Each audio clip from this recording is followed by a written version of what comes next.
believe I would be completely and totally remiss if I did not take a moment in the beginning of this lesson today to wish a very happy Father's Day to each father and grandfather who is represented here today. It is a wonderful thing that you are here. It always is, but especially today as we are focused on fathers in this country specifically, it strikes me of how important it is that you are here.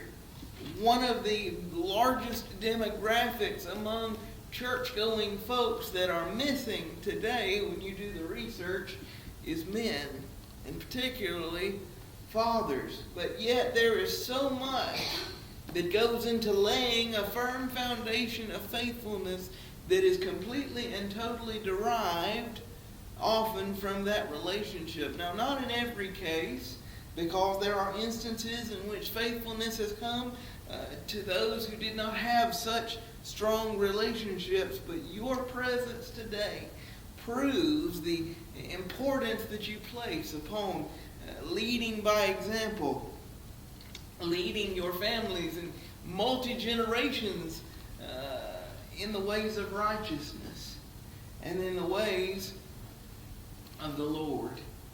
And that is so important. It is valued, and I thank you each one for doing that.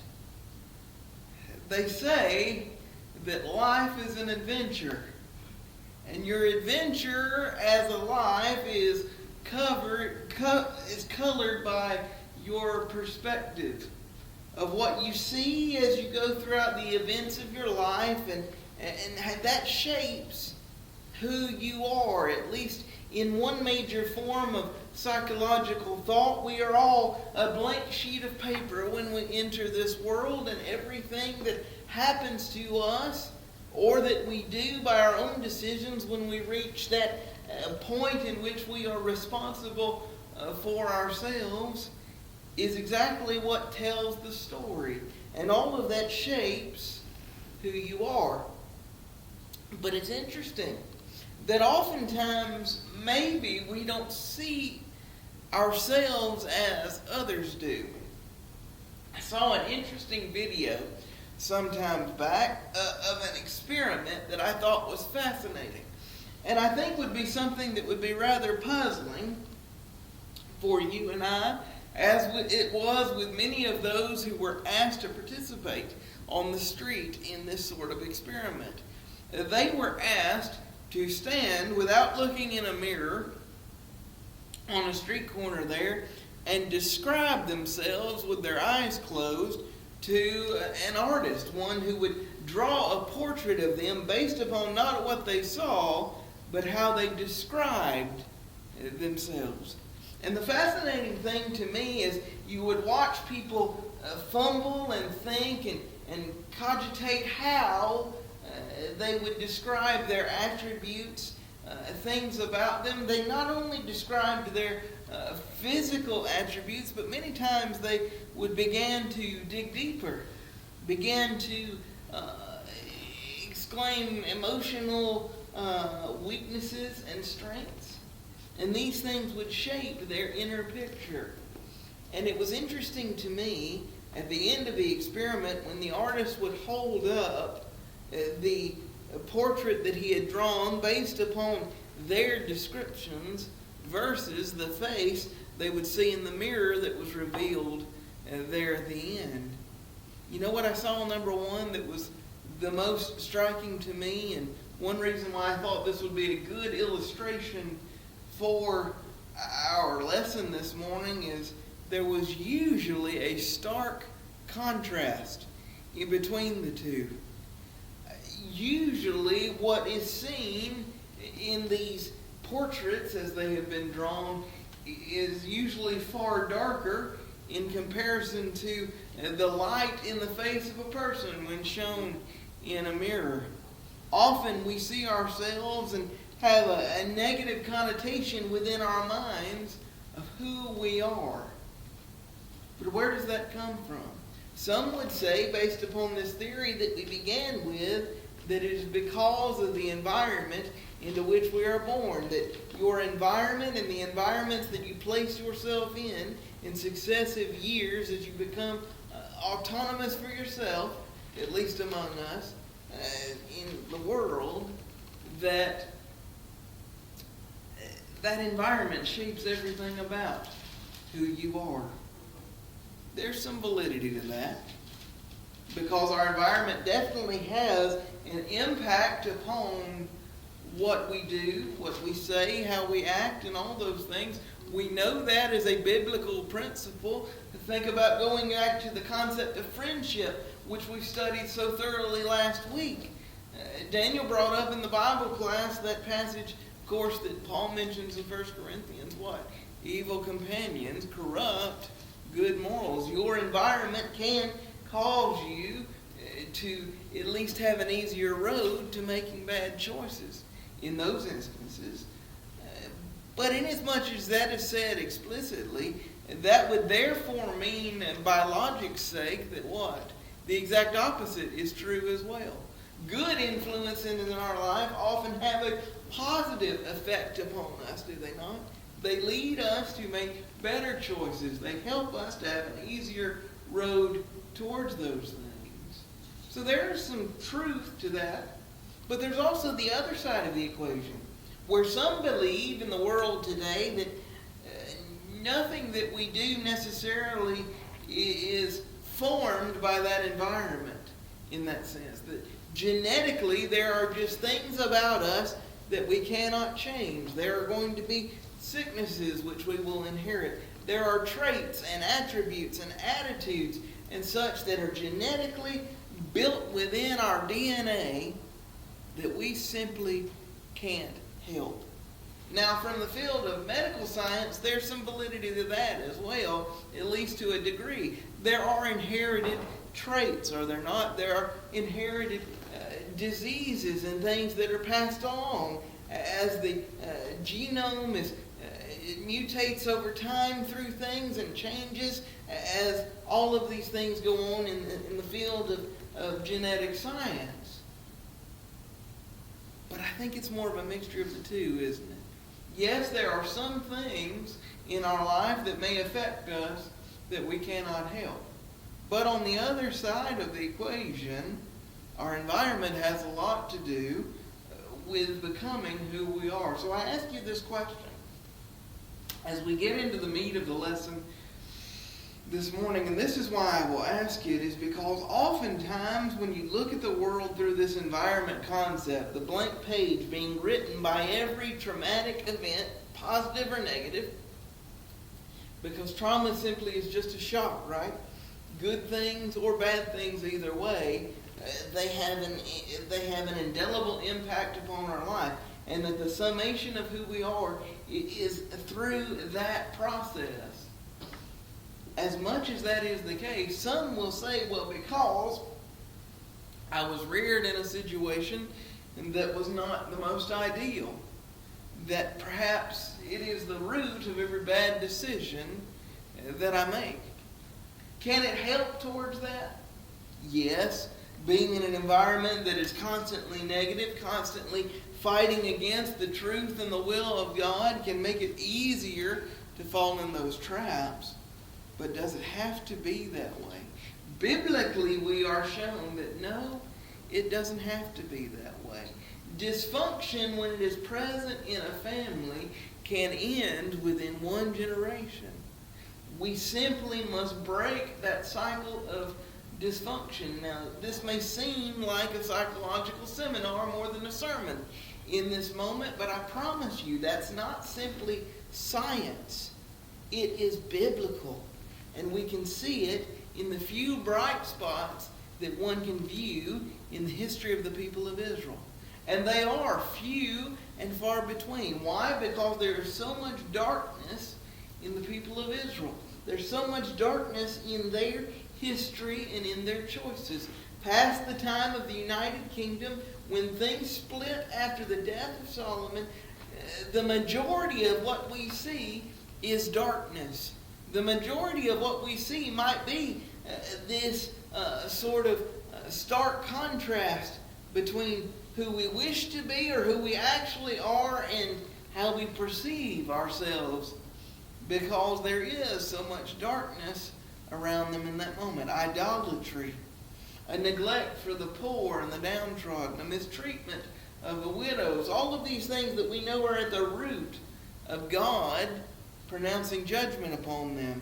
That 70 years of captivity for the northern kingdom beginning in Assyria, and then Judah sometime later falling again to the power of Babylon. That did not happen in an instant. It is something that came through a process of time because of decisions that they made. And there's a tremendous amount of darkness, especially in the northern kingdom. They neglected to follow those most base commands which God had given them, setting up that covenant on Mount Sinai back in Exodus chapter 20 as the law is recorded for us. And of course, the beginning of that covenant after the instances in Exodus chapter 32. Thou shalt have no other gods before me. The very first, the very most important, the very most basic command of that covenant, upon which the entire foundation of everything else would be built. And it's more than those 10 commandments. It is also the laws of worship. It is also the laws of purification. It is also all of that we've studied many times in the book of Leviticus. But what had happened? We come to a point in the history of the people of Israel where all that falls to the wayside.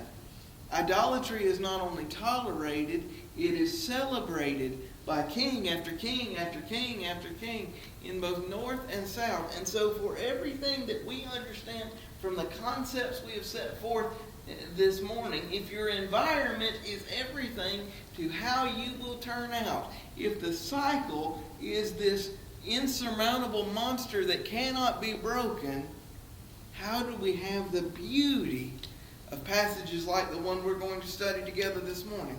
How do we have the beauty of 2 Kings chapter 22? Here is a young man named Josiah who is placed in a position that is far bigger than he could ever have fully comprehended, than he could have ever fully carried upon his shoulders at 8 years old. He now becomes, due to the assassination of his own father, who was a horrid, horrid man, he now becomes the king of the people of God. All that is left of them, and that is barely hanging on. For 2 generations prior to this young man, you see men of great wickedness. You see his grandfather was one named Manasseh. And Manasseh, of all the kings in the history of Israel as a people, was one of the most wicked, who constantly did not walk in the ways of the Lord, who constantly did that which was not right in the sight of God. And even in the latter part of his life, when he realized the extent to which he had gone, when he realized the depravity of his sin, what would God tell him? If we had time to go back and study those passages individually, what we would see is a man who is extremely sorrowful for what he has done, but yet God's answer is this: the consequences of his actions must come to pass. Despite his choice to be somewhat penitent at the end of his life, too much damage had been done. At times in a life of sin, that truly is the case. Though God may forgive and can forgive at any level, there are still consequences that we must face for our actions, are there not? You see, if we stopped this theory at Josiah's father, the son of Manasseh, if we stopped at Ammon, you know what we would see? 100% full proof that the theory is exactly right. If your environment is horrible, you are going to grow up to be horrible, and there's nothing that you can do to change that. Again, this man did not walk after his fathers, that is, his father David. No, rather, he walked in the ways of those who brought about the idolatry that would ultimately lead to the downfall of Israel. By those choices, what happened?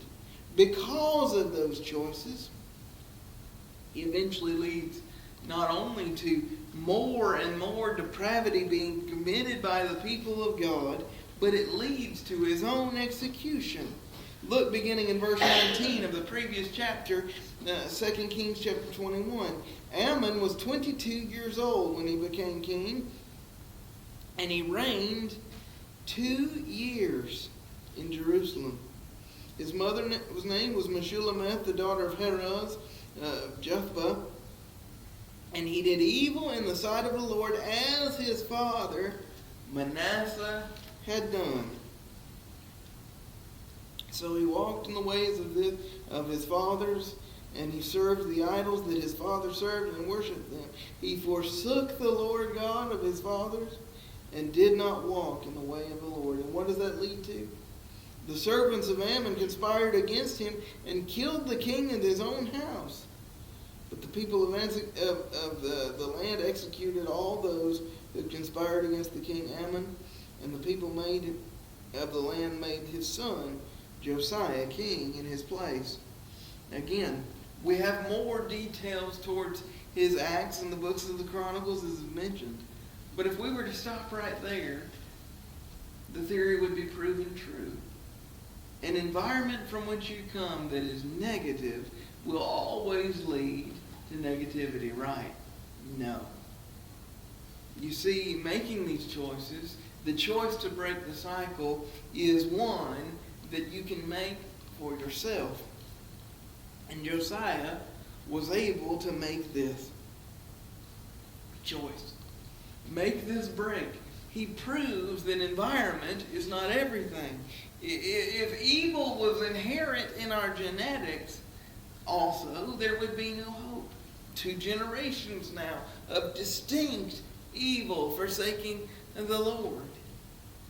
But he made a choice to walk not after that generation, but a generation far beyond his years in the past.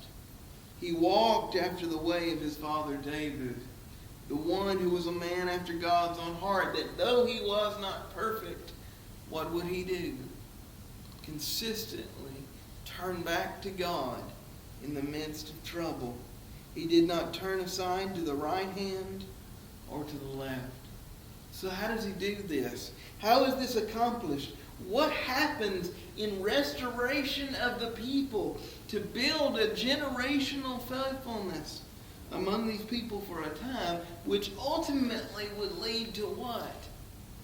A future in which that punishment that God had pronounced upon them would be staved off for a period of time.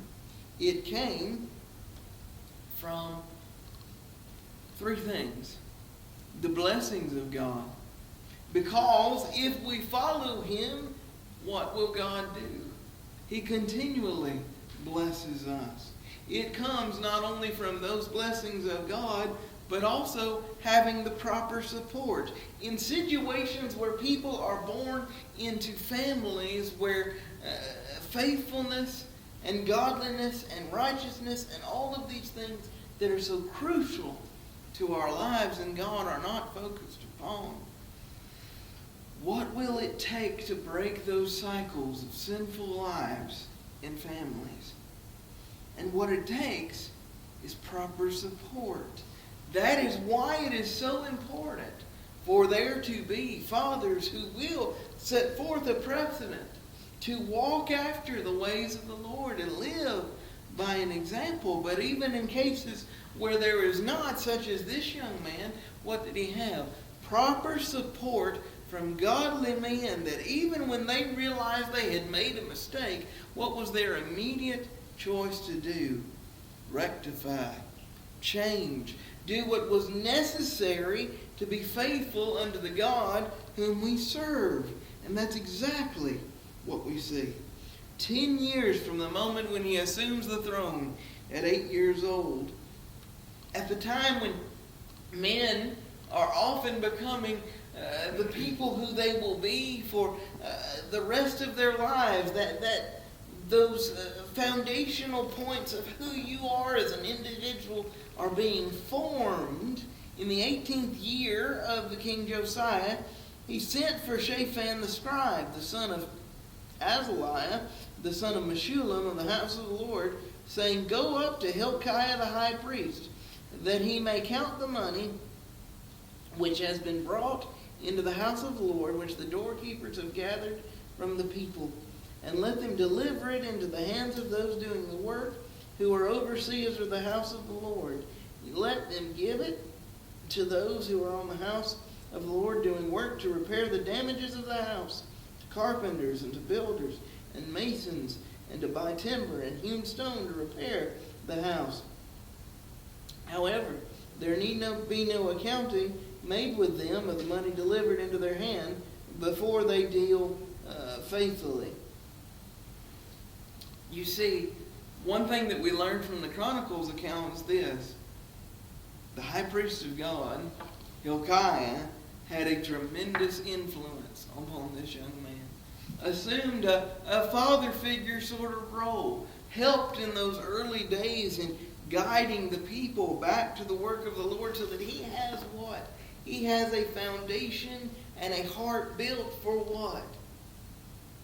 Protecting the Lord's house.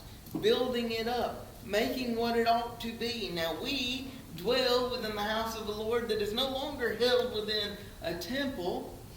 No longer that which would be in disrepair from a physical standpoint, but rather a spiritual house. And by setting forth this precedent of faithfulness and righteousness, we are building hearts that are dedicated towards taking care of the house of the Lord. Building it up. What does that mean? Building up the church for future generations. And that comes from a positive influence alone. It not only comes from a positive influence alone, that was good enough to build up the physical structure, the place where God had dwelt among the people. But it also takes proper teaching. And sometimes we can find, even in moments like this, when others may assume this fatherhood role, that perhaps the teaching has not been what it ought to be. Why? Because, at least in this case, for generations, they had been going off of what they remembered of the will of the Lord. But yet, what is found? A copy of the law. And that copy of the law leads to what? A restoration, not only of the physical house of the Lord was set up in this moment, but also, most importantly, a spiritual restoration which comes from proper teaching. Watch. Then Hilkiah the high priest said to Shaphan the scribe, I have found the book of the law in the house of the Lord. And Hilkiah gave the book to Shaphan, and he read it. So Shaphan the scribe went to the king, bringing the king word, saying, Your servants have gathered the money that was found in the house, and have delivered it into the hand of those who do the work, who oversee the house of the Lord. Then Shaphan the scribe showed the king, saying, Hilkiah the priest has given me a book. And Shaphan read it before the king. Now it happened, when the king heard the words of the book of the law. You see, when proper teaching is presented, when truth shows its way forth, what happens? When you realize you have done wrong, there is a great deal of godly sorrow. Hearing the words of the book of the law, he rent his clothes, he tore his clothes. And then the king commanded Hilkiah the priest, Anakim, son of Shaphan, Achbor, the son of Micaiah, and Shaphan the scribe, and Azariah the servant of the king, saying, Go inquire of the Lord for me, for the people, and for all Judah, concerning the words of this book that has been found. For great is the wrath of the Lord that is aroused against us, because our fathers have not obeyed the words of this book, to do according to that which is written concerning us. he realizes the gravity of the problem, doesn't he? He realizes that this has been a generational problem, but he does not use that for an excuse, does he? No.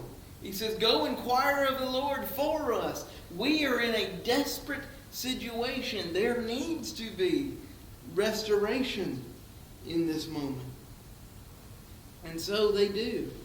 And the Lord says unto them, behold, I will bring calamity on this place and on its inhabitants.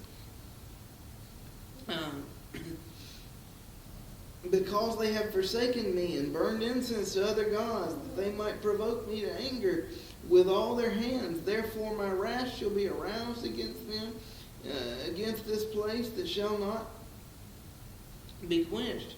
But as for the king of Judah, who sent you to inquire of the Lord, in this manner you shall speak to him. Thus says the Lord God of Israel, concerning the words which you have heard, because your heart was tender, and you humbled yourself before the Lord, when you heard what I spoke against this place and against its inhabitants, that they would become a desolation and a curse, and tore your clothes and wept before me, I also have heard you, says the Lord. Surely therefore I will gather you to your fathers, and you shall be gathered to your grave in peace, and your eyes shall not see all the calamity which I will bring on this place. Yes, there will be consequences for the damage that's already been done, but for a period in time, there is a great restoration. Josiah would go forth in chapter 23 to restore true worship, not the worship that had been given to these false gods for so long. It was restored a time of faithfulness, that even though that which had been built up was far too great, and there were consequences which would be paid for that people, in that moment there was a stopgap.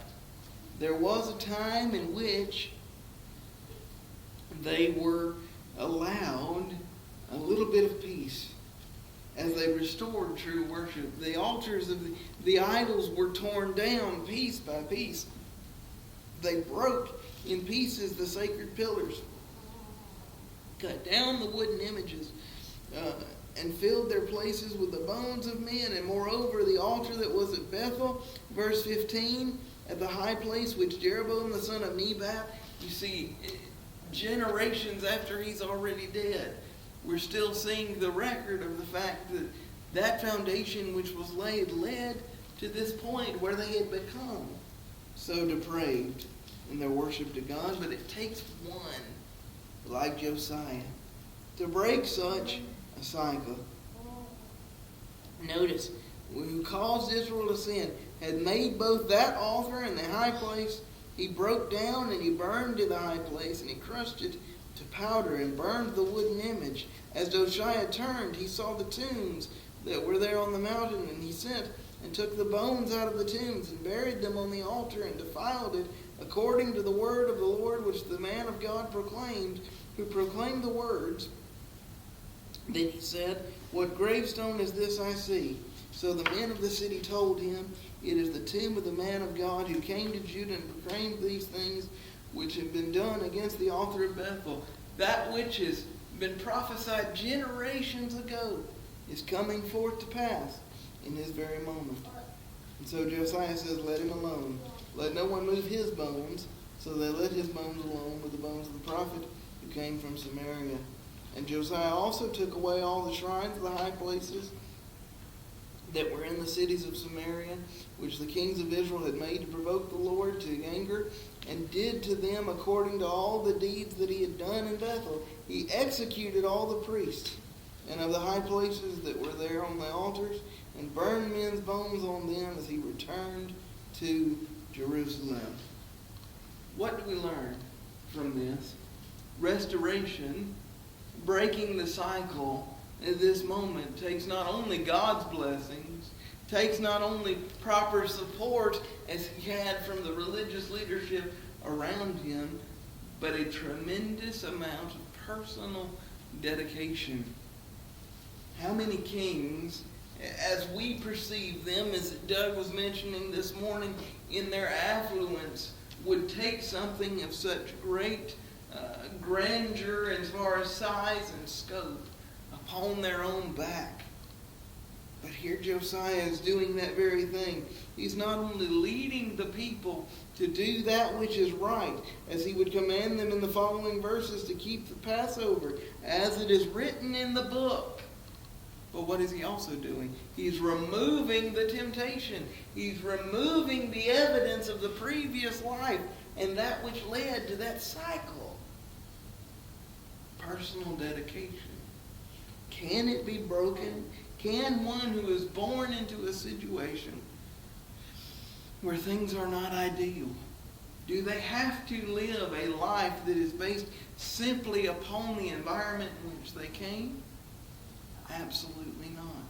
If that was the case, Josiah would not be lauded as one who was the restorer of righteousness among the people of God in a time when there was nothing but darkness around him. He would simply be doomed to the same fate that all those previous generations who did that which was not right in the sight of the Lord were. As you will go through the books of the Chronicles and the books of the Kings, as you read that which was done by these people, how are they remembered? So-and-so reigned this many years, and then he died. Or he died by assassination. Or he was buried with his fathers. There's no mention of anything good. But rather, how is Josiah mentioned?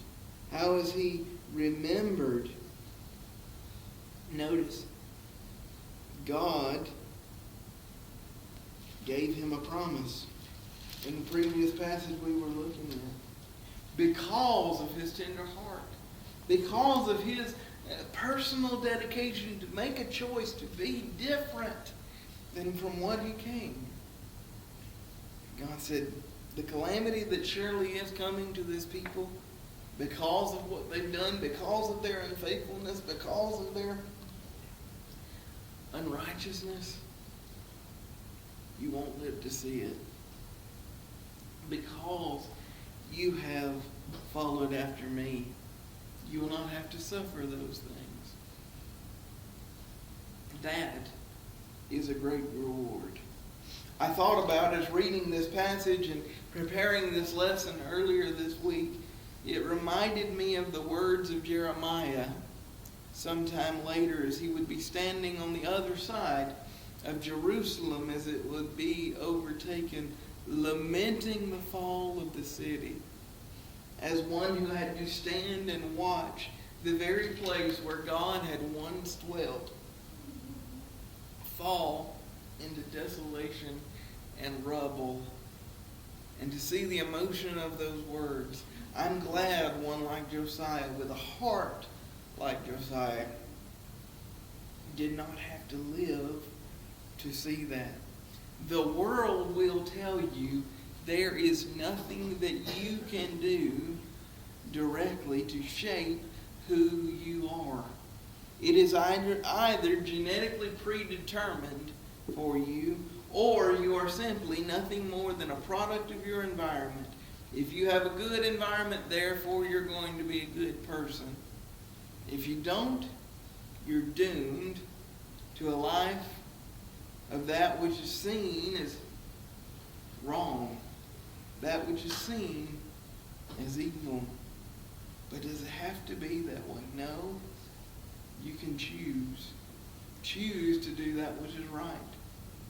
People have different reactions to their environment, don't they?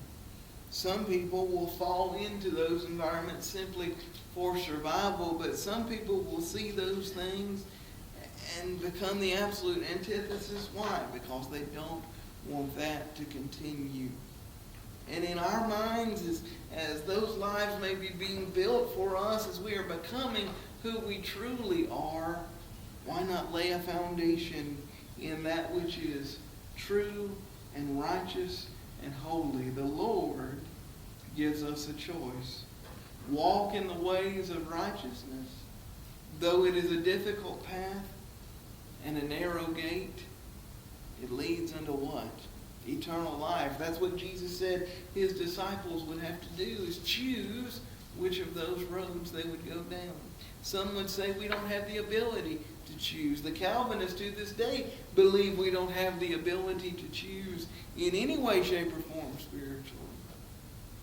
So even that thought, for those who are not religious, even still pervades in our modern society today.